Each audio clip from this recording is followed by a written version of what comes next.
Well, thank you for this opportunity to meet with your group by way of this video. It's one of the aspects of a citizens legislature is that we like to go home on weekends, and that's one of the reasons why I can't be attending your conference this year. So I want to tell you that, first of all, I guess my name is Mark Semlek. I'm the chair of the House Ag Committee, and we've had, as you might be following the works of the session this year, I guess you could call it interesting. There's been a lot of topics that have been of a concern to so many people across the state this year, and we don't often have that. And while this is not a bill that went through the Ag Committee, certainly there's been a lot of discussion about the work that the House Committee has done on the fuel tax increase, and I also sat on revenue, so I had an opportunity to weigh in on that in terms of committee action, and I would just like to say that many of the perspectives that I have, I share with Farm Bureau as they come to our committees and with Ken and Brett, and they share their perspectives with the committees, and so many of their views that represent your membership I also share. And of course one of them was the fuel tax increase to 10 cents per gallon, and that was an issue that prior to the session I had kind of left open to hear the discussion, and in the final analysis of looking at that issue, I had made a decision that I would not support it, and principally because I just wasn't convinced that the Department of Transportation has done everything that it could do to streamline the efficiency and the effectiveness of its operation, so that we could be convinced that they have streamlined their operations so that they could maybe avoid passing some of their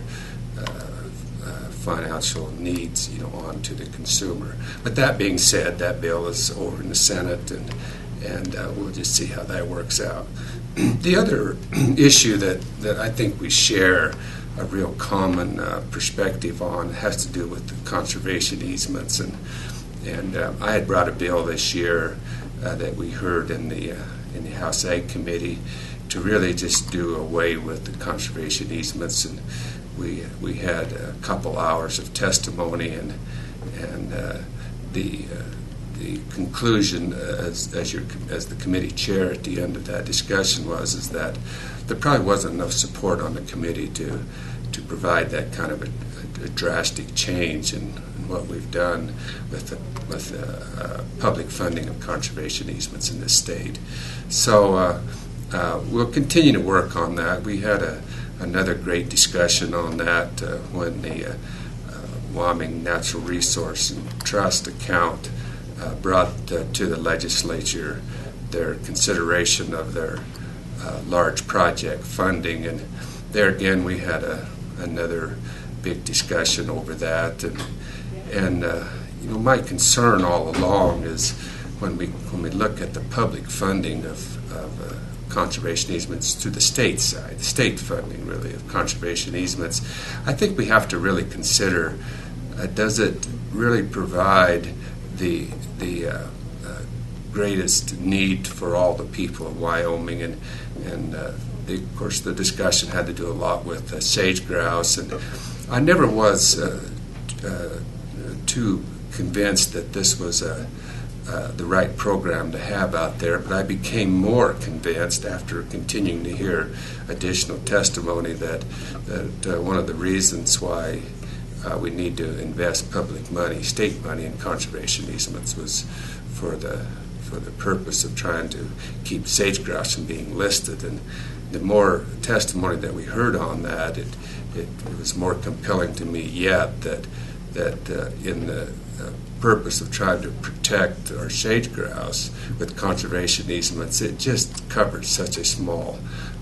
portion of the state's sage grouse core area, probably less than 1%, and at a cost of about $14 million for the last 2 years. So discussion on the floor was really to encourage my colleagues that when we go home after the session and we tell our constituents that we had less money this year,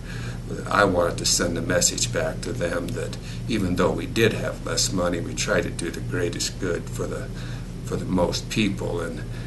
the funding of the conservation easement just didn't principally fit that well with me. So we'll continue to work on that and see what we can do. Over time, I think we'll continue to make some progress and try to make our case that this is probably not something that we should continue to support with the public funding. A couple more bills that the House Ag Committee has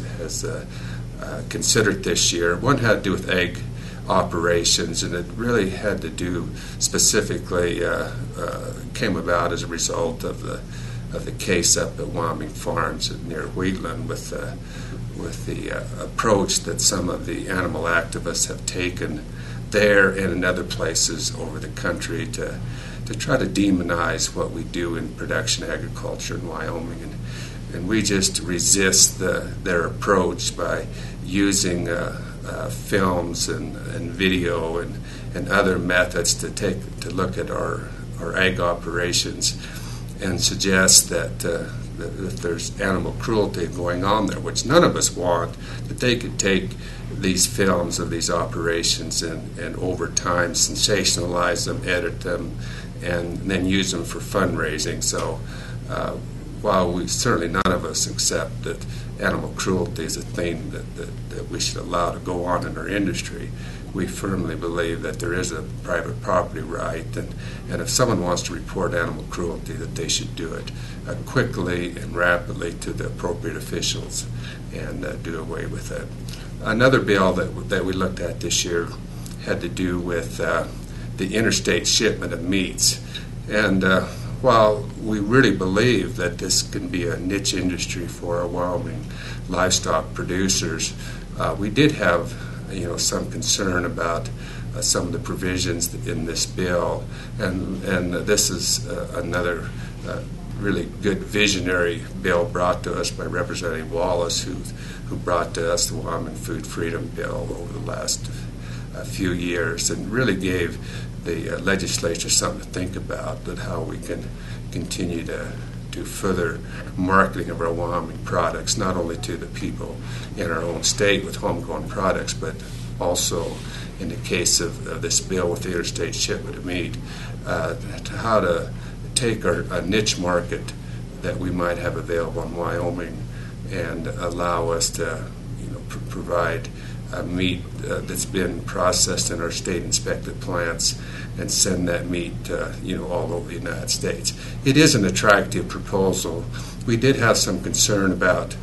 how this might encumber our Department of Ag. So we've kind of made the bill in kind of a steady bill and allow the Department of Ag to take a look at this and make sure that it does not affect our Equal To status. So this is just some of the bills I've been working on, and we'll try to continue to have some updates for you as we go through the session.